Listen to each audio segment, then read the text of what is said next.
Okay, y'all ready to go? How about you, Kent? You ready to go? I do have a shameless plug here. I'm doing a raffle. Does everybody know what a Yeti cooler is? Okay, way high end. And this one's got wheels on it so you can roll it. And so what we're going to do, we're raffling one off on Labor Day. And to get a raffle ticket, you can buy one of the, or both, or whatever. One of these are car stickers, so you can put them in your windows. And then we'll give you a raffle ticket, and then we'll open the raffle up on, I don't know what it's, September 1st or whenever it is. So talk to Adam here in the blue, and we'd love you. And let me tell you something, you got a great chance of winning, because it's not like we're selling millions of stickers. We're not. You got a dang good chance, and I think it's around $500, so it's a good deal. It's cool. How much are the tickets? Well, you buy a sticker and they're $6. And then so one ticket, one sticker, one raffle. And you don't have to be here, because the Yeti is in New York right now. We just did a video, and so he lives there and he did it. And so the girl in the video is going to pick the raffle ticket out of the Yeti. So it's coming if you win, and you got a good chance of winning. Trust me, you really do. So anybody want to jump in first? Hey, quick question for you. So you got to be present? No, we've sold a fair, we've sold some, and we want to sell a lot more so we can at least break even on the dang Yeti. Where's Joe? Joe's going to start. You want me to start? Yeah. Give him the mic. Okay. Joe's going to start, and if you got some stories, good. And we've got, so this screen right here that we're going to show, and hopefully it'll get a little darker, and John is probably messing around with his computer. He's got some amazing stuff to show you. I mean, John's a stud. He's got some really, really cool stuff. And we'll bring it out. We'll bring this video out of the screen out for Terry. This is going to be on YouTube, by the way, so if you're wanted, maybe just tell him and he won't put you on the video. Maybe. How does this work? You just hold on to this and just... just talking to this? Yeah. Okay. Right, Terry, That works. Okay. So my name is Joe Hansen. I don't live too far from here. And I have a Bigfoot story, I'll tell you. In fact, I told it last night. I just came down from the mountains, and I was there, and my kids were up there, and they brought some of their friends, and they all wanted me to tell it. And so I have told this story hundreds and hundreds of times. So, but it was 27 years ago, and I was 18 years old, and I was up in the Chalk Creek northern slope of the Uintas, if you guys are familiar with that country. Other side of Thousand Peaks Ranch, Smith and Morehouse area. And I was 18, I graduated from high school, and I was going to start college, and at the end of September, I was going to start college. And so I quit my job a week early so I could spend a week up in the mountains bugling elk, so September. And spent all week up there, dad, brothers, friends, and the last day was a Saturday. My girlfriend came up, and she and I spent the day bugling, and it was about 6 o'clock at night. We went into a place we call Bluebell Flat. Should I look at the camera? No, you don't. Doesn't matter. Okay. Went to a place called Bluebell Flat, and we heard some elk bugling, so we kind of we followed them. Well, followed the sound, and went in, and a big bull came up on this hill, trying to see what we were. Saw we weren't an elk, didn't spook, but turned around and walked off. So we followed it, kind of, really, really quietly, and led us into this meadow area with these hills around us. And so we were just standing there, and the elk were still bugling. So he must have taken his herd and he gone up there.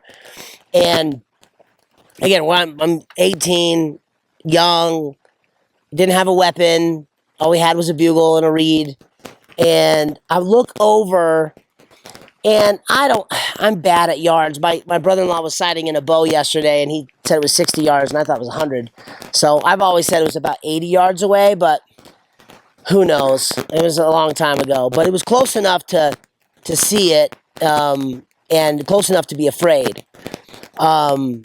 and I look over and I see this big black thing standing there, and it looked like in the form of a person, like, arms, legs, but it wasn't moving. So, and she didn't see it. And I'm looking at it, trying to figure out, is it a tree stump? Originally, that's what I thought. What am I looking? Is it a bear? Is it even alive? And all of a sudden it moved, and I'm looking at it from like the direction where that truck is to here, and there's a pine tree here, another pine tree about right where Mark is or so, and it walked in between the pine trees and stopped in the kind of clearing. So it was about 3 or 4 steps, and it crossed its legs like this, and it kept its head and its face towards us the whole time, about 3 steps like that, and crossed its legs. So as soon as it starts moving, my girlfriend sees it and starts freaking out. I mean, I was scared too. My heart just boom went up, and that feeling. I think we've all had that feeling at different times in our life. Yeah. And so she was freaking out, and at the time I'm like, listen, she wanted to run, she wanted to get out of there. I'm like, no way. I mean, it's close enough that I'm like, I don't want to run and have it chase after us like a dog, or something like that. So let's just sit here. So we just sat and looked at it for, I don't know, it seemed forever. It was probably 3 or 4 minutes or so, but it seemed longer. I mean, it just stood, it didn't move again. It just sat there. And finally, it actually turned its back on us and walked up kind of a gradual hill, and there was trees until it disappeared, and completely walked away.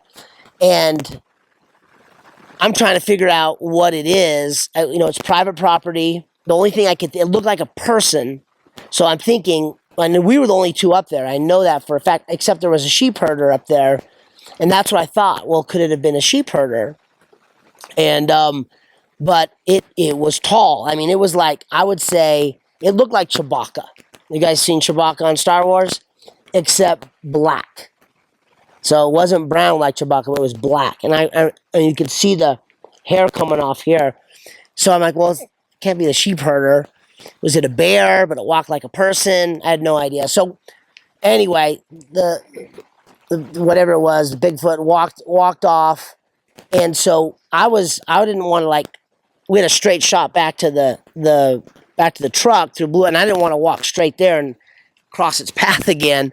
So we looped around and kind of took the long way to get up to our truck. And then I always tell this part of the story too, but we get up to the Bluebell Flat, and the feeling when you're in danger and then you're out of danger, your endorphins kind of kick in and you feel really good. So I knew that we were safe, and so I was feeling good, and I did a little joke on her. I turned around, I'm like, there he is. I started running. She's right behind me, Joe. And I'm getting out in front of her, and anyway, I get to the truck, and I'm just joking, and she does like a 180. She doesn't faint, but she falls over, and get her back in the car, and she didn't talk to me from there till I got to Colville. Not a word. But back then, Last date with her? last date. No, we stayed with each other for a while. But we went, and back then in Colville there was a little cafe in town. It's not there anymore, but we went and had dinner there, and in our 18-year-old minds, we were trying to figure out what it was. The only thing we could come up with was that it was Bigfoot. And so like I said, I've told that story a lot.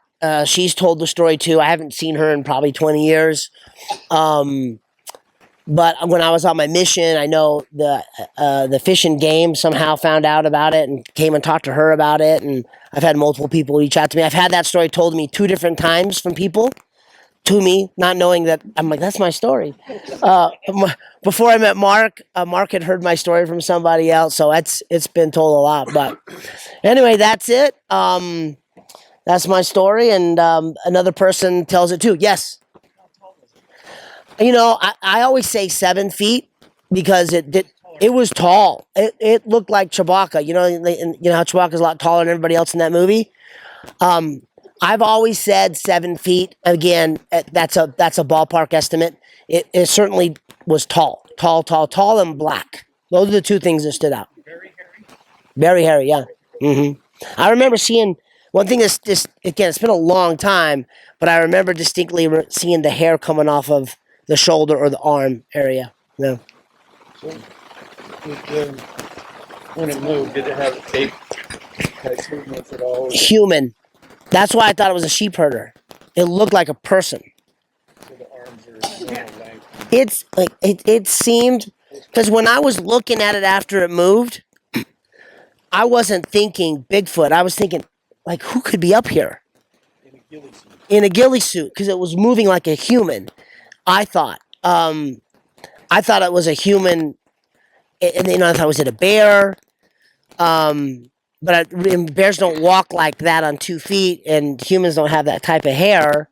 But it didn't look ape-like to me. It looked like Chewbacca. Is Chewbacca an ape? What's Chewbacca? Yeah, whatever Chewbacca was, that's what it looked like. And listen, it's been so many years. I mean, but that's rationally, I was thinking, could that be the sheep herder? So it was moving like a person. Yeah. Okay. Any other questions? All right. There you go. Yep. That's a good one. It gets better every time I've heard it. I'm not kidding you. I'll tell you what, I'll just do a real quick one. Kent and I, over the years, the one thing that Kent and I have chased a lot of guys down to come and talk at the powwows. And so we'll go and meet with them and get their stories and stuff. So there's a guy in North Ogden that I called. I told Kent the other day.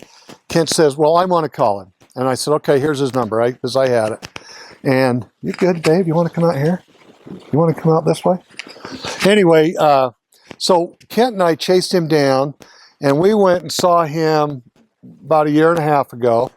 And so I said, Kent, we got to invite. I don't want to give his name because he was supposed to be here. And so I said, Kent was chasing his guys down, and I was chasing mine. And Kent said, I will call this guy. I said, okay. And I said, listen, you got until Wednesday. If you don't call him, then I'm going to call him. So Kent says, we got to Wednesday. He said, no, I just call him. So I did. So I ended up getting him. And I don't know, maybe he'll come, maybe I won't. But the interesting thing is he said, oh, but I've got a story to tell you. And I said, okay, I want to hear it. So he said last weekend, Jay's about 75-ish, Kent. Yeah, probably. Right in there. And his grandson was up in Fish Lake, up Black's Fork, Jed? Blacksmith Fork. And they went fishing last weekend, and they wasn't getting anything. And so I don't know if they got anything. So they went to bed, and the next morning they got up out of their tent. So that would have been, I don't know, Friday, Saturday, or Sunday of last week. And there were these huge tracks all around where they were at. And so they were, and see, since their grandpa is a big Bigfoot guy, at least from way back, they knew, what was going on. So they started taking measurements. They were coming in about 15 inches. So, sorry, Terry, that's about, right in there. And so they were putting their foot next to it. And the Bigfoot, the print was like way deeper because of the weight, obviously.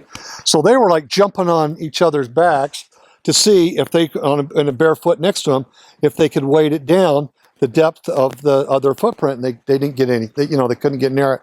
So I was telling Jay, I said, well, crud, invite him. And he says, invite him to the powwow tonight. And he says, well, they're up there right now. They took a bunch of plaster Paris with us as they wanted to get some prints.